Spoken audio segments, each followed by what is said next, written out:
tayo ng ampalaya na hindi mapait guys. Ito po. Ang sahog niya guys. Karne overload. Saka ito guys.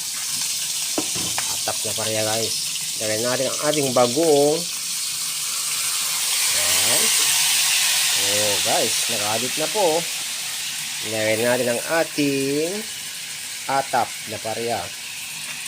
And guys, hindi po kasi mapait ito guys. Kaya masarap yan. Ating meron for dinner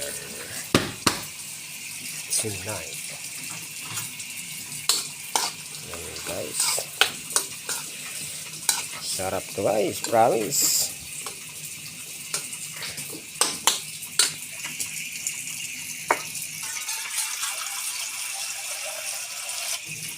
Yan, para lumambot siya. Pakuluin ng pakuluin. Okay guys, to be continue. Guys, ang ating atap na pareha. Karne overload guys. Yan, ang ating menu for this night. Tonight.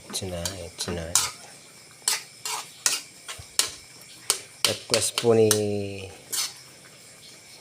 Beshi. Basta bahala na guys.